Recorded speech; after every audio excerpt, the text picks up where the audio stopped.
მოგესალმებით მეგობრებო, უკვე თითქმის 1 თვე გავიდა რაც მოვიდა ახალი წელი და ეხლა გადავწყვიტე რომ დავდო ვიდეო იმ ფილმების რომელსაც უნდა ველოდოთ ჩვენ 2026 წელს. მე ვარ ზუკა, ესაა არხი ვებერთელა, გთხოვთ გამოიწეროთ და მოდი ბარემ დავიწყოთ. ფილმი რომელსაც პირადად მე ველოდები ყველაზე მეტად, ეს არის დიგერი. ეს არის ალეხანდრო გონსალეს ინარიტუს ფილმი და მთავარ როლს ასრულებს ტომ კრუზი. და ძალიან საინტერესოა, იმიტომ რომ დიდი ხანი არ ქონია ესეთი დრამატული როლი და ინარიტუ კიდე მართლა ფანტასტიკური რეჟისორია, ძალიან კარგი ფილმები აქვს გადაღებული და შეუძლია მსახიობებისგან ბევრი რაღაცის გამოწვევა და მათი ტანდემი მგონია რომ ძალიან საინტერესო იქნება. და ლოგლაინსაც რო დაუკვირდეთ რა ამ ფილმის, რომ აი მსოფლიოში ყველაზე აი დიდ ძალაუფლების მქონე პატრონი ადამიანი იწყებს მისიას, რათა დაამტკიცოს, რომ ის კაცობრიობის მხსნელია, მანამდე სანამ მის მიერ გაშვებული კატასტროფა ყველაფერს გაანადგურებს. რაღაცა საგიჟეთი არის მოსალოდნელი ამისგან. არ ვიცი, მართლა კაი ფილმი იქნება, ცუდი ფილმი იქნება, მაგრამ აი დაარწმუნებული ვარ, რომ ძალიან შთამბეჭდავი ფილმი იქნება. შემდეგი ფილმი არის კრისტოფერ ნოლანის ოდისეა, რომელიც გამოვა 17 ივლისს. და ალბათ ყველამ ვიცით, რომ ნოლანი ერთ-ერთი საუკეთესოა თავის საქმეში. და იმიტომ უწევს, იმიტომ რომ არის კარგი ნოლანი, რომ აი ძალიან მასშტაბურ სეტებს იღებს, უზარმაზარს. ბევრს არ აქვს არც მაგის ფუფუნება და არც მაგის ტრაკი, ალბათ რომ ეგეთი რაღაცეები გადაიღოს, მაგრამ ნოლანი მაგას ფანტასტიკურად ახერხებს და ნამდვილად ყველა მისი ფილმი არის ზეშთამბეჭდავი. შეიძლება მოგეწონოს, შეიძლება არ მოგეწონოს, მაგრამ არ არსებობს რომ რაღაცა შთამბეჭდავი არ ნახო მაგ ფილმებში. თან აი IMAX-ით იქნება გადაღებული მთლიანად და მოკლედ უზარმაზარი სანახაობა იქნება. იმედია რომ თან კარგი ფილმიც იქნება ყველაფერთან ერთად. შემდეგი ფილმი არის უკვე 28 წლის შემდეგ, ძვლების ტაძარი, რომელიც 16 იანვარს გამოვიდა პრინციპში და თუ ნახეთ, ძალიან გთხოვთ კომენტარებში დაწეროთ, რა მოგეწონათ, არ მოგეწონათ. მე არ მინახავს ჯერ. და ეს ამის პირველი სერია 28 დღის შემდეგ ალბათ ერთ-ერთი საუკეთესო ზომბი ფილმი არის. მერე იყო 28 კვირის შემდეგ, რაც დიდი არაფერი იყო და ეხლა ხან წინა წელს გამოვიდა 28 წლის შემდეგ. ისევ დენი ბოილი დაუბრუნდა სარეჟისორო სკამს, სცენარისტი ისევ ალექს გარლანდი დაუბრუნდა, ორივე პრო არის თავისი საქმის, აი ძალიან მაგრები არიან თავის საქმეში და მე პირადად მომეწონა 28 წლის შემდეგ. არ მომეწონა რაღაც უცბად დამთავრდა, იმიტომ რომ უნდა გამოვიდეს კიდე აი მეორე სერია, მესამე სერია და რაღაც არ მიყვარს ხოლმე რა, ეს არის უცბად რომ თავდება ფილმი, მაგრამ ჯანდაბას ხო, ძალიან მომწონს ზომბების დიზაინი, სამყარო როგორც არის აშენებული და აი ეხლა 28 აი ძვლების ტაძარში რალფ ფაინსი იქნება ერთ მთავარ როლში და რალფ ფაინსი ეხლა ყოველთვის ძალიან საინტერესო სანახავია და მოკლედ რა ვფიქრობ, რომ საინტერესო ფილმი შეიძლება იყოს. შემდეგი ფილმი, აი არ მინდოდა დიდად რომ ჩამესვა აქ, მაგრამ მაინც ჩავსვი, ეს არის Avengers-ები Doomsday, რომელიც 18 დეკემბერს გამოვა. სიმართლე ვკითხოთ, ცოტა რეკოს და ყელში მაქვს რა ეს Marvel-ი და კაპიტან ამერიკები და Iron Man-ები და Spider-Man-ები, მაგრამ რაღაცას ეხლა მგონია რომ გრანდიოზულს აკეთებენ, ისე ძმები რუსოები დაბრუნდნენ და მაგათ აქვს საუკეთესო ფილმები რა და ეს საუკეთესო Avengers-ები რაც არის მათი გაკეთებულია და გამოსდით რა ეხერხებათ მართლა ამ ძმებს ფილმების კეთება. რობერტ დაუნი ჯუნიორი დააბრუნეს, ალბათ დაახჩეს ფულით იმდენი მისცეს, X-Men-ები კიდე რავია ფანტასტიკური ოთხეული ეს ძველი Avengers-ები, აი რაღაც საშინელი ზედახორა იქნება გონია, მაგრამ გონია რომ ესეც ბევრ რაღაც სიურპრიზი იქნება და ცოტათი მგონია მაინც გაგვაუცებს რა ეს ფილმი და თუ გევაცებათ რა თქმა უნდა. შემდეგი ფილმი არის Dune, მესამე ნაწილი, რომელიც გამოვა 18 დეკემბერს. და Avengers-ების 18 დეკემბერს გამოვა და საინტერესოა ამ შორის ეხლა რომელი მოახერხებს რომ უფრო მეტი ფული გააკეთოს. მე Avengers-ები მგონია, მაგრამ ალბათ Dune უფრო დაიმსახურებს. ხო და Dune-ზე რავი, მაგრესი ახლა დენი ვილნუვი მართლაც აი უმაღლესი კლასის რეჟისორია და მართლა ნოლანი როგორც ავიდა რა, თითოეულ რეჟისორთა სიაში, რომელიც ესეთ მასშტაბურ ფილმებს აკეთებს, ესეც ძალიან დამსახურებულად, საკაიფოდ ავიდა. ვთვლი რომ დიუნი და დიუნები არ არის ვილნუვის საუკეთესო ფანტასტიკები, რაც გაუკეთებია, არც ფილმი და არც ფანტასტიკა, რაც მას გაუკეთებია, მაგრამ მაინც ძალიან მაგარი ფილმებია. საოცარი production design-ია, კოსტუმებია, დადგმა პერსონაჟებია, ძალიან საინტერესო არის, რა კაი სამყარო არის და ველოდები რა იქნება, რა ვფიქრობ, რომ არ იქნება მოსაწყენი და ნამდვილად რაღაცა განსაკუთრებული იქნება. შემდეგი ფილმი არის უკვე სპილბერგის გამჟღავნების დღე, რომელიც გამოვა 12 ივნისს. სპილბერგი ახლა ბევრი ძალიან მაგარი ფილმი აქვს, ბევრი სუსტი ფილმიც აქვს, უკვე მოუგროვდა, მაგრამ კარგ ფილმს აკეთებს, სუსტ ფილმს აკეთებს. ტიპი არის ალბათ საუკეთესო რეჟისორი, რომელსაც გამოსდის სტეიჯინგი და ბლოკინგი. თუ გაინტერესებთ რა არის სტეიჯინგი და ბლოკინგი, მაგაზე ცალკე შემიძლია ვიდეო გავაკეთო, ახსნა დეტალებში რა არის, ძალიან საინტერესოა სხვათა შორის.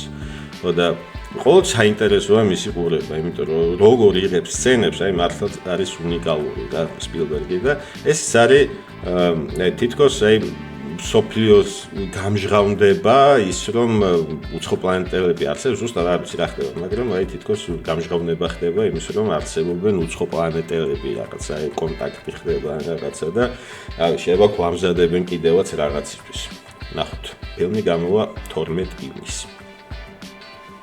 შემდეგი ფილმი, ამაზე ვფიქრობდი ჩამესვა არ ჩამესვა, მაგრამ საბოლოო ჯამში ჩავსვი რა, ეს არის სოციალური ანგარიშსწორება. ეს არის სოციალური ქსელის, რომელიც ფინჩერმა გადაიღო მარკ ცუკერბერგსა და Facebook-ზე. მაგის თქვათ მეორე სერი არის, მაგრამ გაგრძელებასავით არის რა, იგივე სამყარო, იგივე სცენარისტის დაწერილია, აარონ სორკინი. აარონ სორკინი რომ იცოდეთ ალბათ არის ყველაზე ცნობილი სცენარისტი ჰოლივუდში. ყველა მის რეჟისორები, მსახიობები, პროდიუსერები შეიძლება იცოდეს, ბევრი არის სცენარისტები და ეს ერთ-ერთი სცენარისტია, რომელიც ყველა მიცის. ძალიან მაგარი ფილმები აქვს ანგარიშზე, ყველა არა აქვს რა ეგეთი სახელი და სოციალური ქსელიც უმაგრესი ფილმი იყო. ეს ფინჩერის გადაღებული იყო. ამჯერად არ დაბრუნდა ფინჩერი და თვითონ აარონ სორკინი იღებს ამ ფილმს. ვიტყვი რომ უკეთეს სცენარისტია ვიდრე რეჟისორი, მაგრამ არ ვიცი რა, მაინც და მაინც ესეთი დიდი მოლოდინები არ მაქვს, მაგრამ არის შანსი რომ იყოს ძალიან კარგი ფილმი, ამიტომ მაინც მხედველობის ქვეშ მაქვს. გამოვა 9 ოქტომბერს. და ისე ფინჩერი ვახსენეთ და ბარემ ახლა ფინჩერის ფილმიც გავიხილოთ, ეს არის კლიფ ბუთის თავგადასავლები. ეს არის ერთხელ ჰოლივუდში ტარანტინოს მაგის სპინოფი არის, რომელიც თვითონვე დაწერა, ტარანტინოს დაწერილია კლიფ ბუთის მოგზაურობა, ისე ბრედ პიტი შეასრულებს კლიფ ბუთის როლს და ფინჩერი იღებს.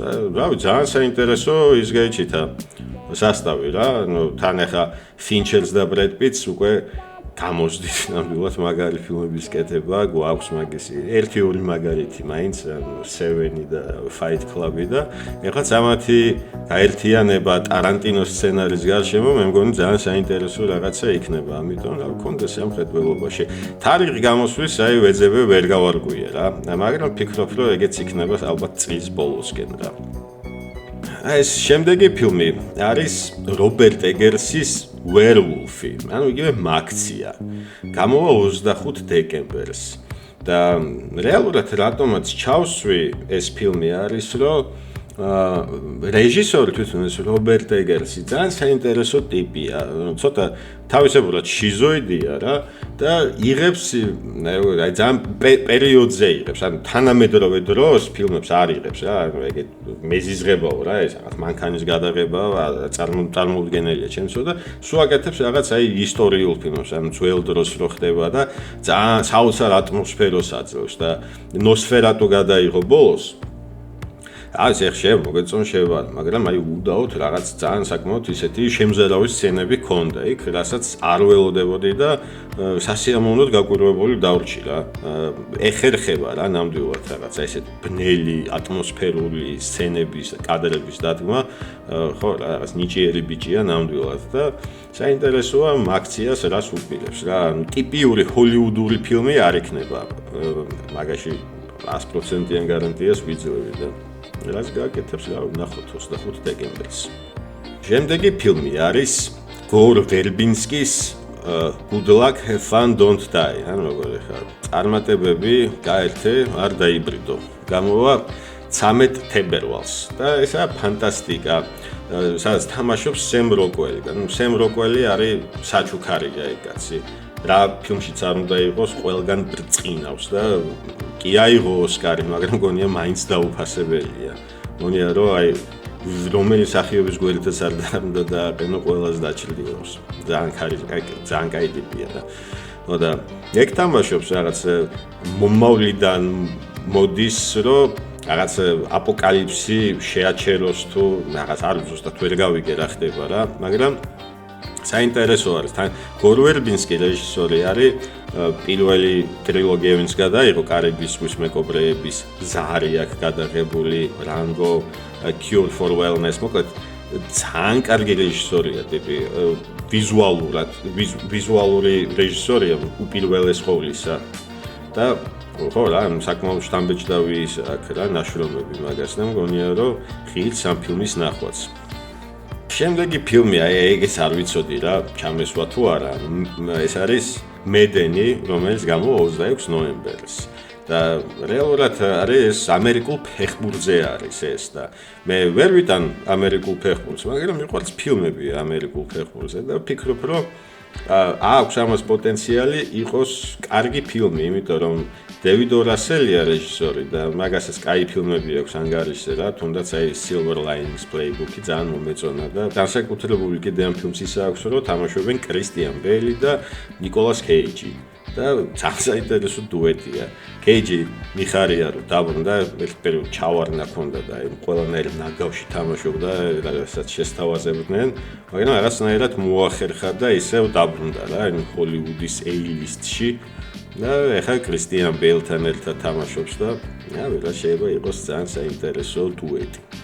და ბოლო ფილმი უკვე ამ სიაში ეს არის პროექტი Hail Mary, რომელიც გამოვა 20 მარტს. და ეს არის ენდი ვიერის ნაწარმოების მიხედვით არის. ენდი ვიერმა დაწერა მარსიანელი. და შემდეგ რიდლი სკოტმა რომ გადაიღო მე დემონი რო თამაშობს. ფილმი ძალიან მომეწონა მარსიანელი, წიგნიც იყო ძალიან მაგარი. და ეს წიგნი არ მაქვს საკითხული, იგივე ავტორის არის, მაგრამ მგონია რომ ესეც კარგი წიგნია, საინტერესო იქნება. თან ეს რეჟისორები არიან კრისტოფერ მილერი და ფილ ლორდ, პირიქით არის, აღარ ხსოვს უკვე რა სახელები, ორნი არიან და ეგენს ნიჭიერი ბიჭები არიან, რაღაცა კაი ფილმები აქვს, მაგათაც ანგარიში ცუდიც, მაგრამ საინტერესო ჩანს ეს ფილმი. ასე ფანტაზიაპურული ფანტასტიკა არის სამყაროს გადარჩენაზე. სხვა შორის შინაარს ძალიან გავს დენი ბოილის ფილმს Sunshine ქვია რა მზის სხივი, სადაც მზე ქრება და ის რაღაც მისია არის რომ რაღაცნაირად მზე ხელახლა მოკოქონ გადაარჩინო სამყარო და ისიც და რაღაც ერთნაირი შინაარსი აქვს თამათ რა, მაგრამ რაღაც საინტერესო ჩანსთან რაიან გოსლინგი თამაშობს და შეიძლება იყოს ძალიან გასართობი მხიარული ესეთი ფილმი. პრინციპში ეს არის ახლა რა თქმა უნდა არც ერთი სია არის სრული ვერ იქნება.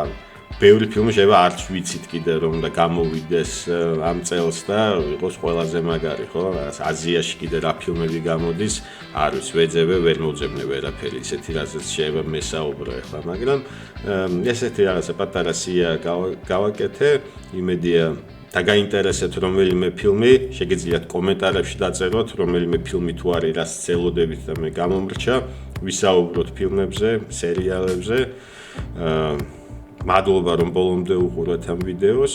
არ დაგავიწყდეთ რომ გამოიწეროთ ჩვენი არქი ვებერთელა და ბევრ საინტერესო კონტენტს გპირდებით.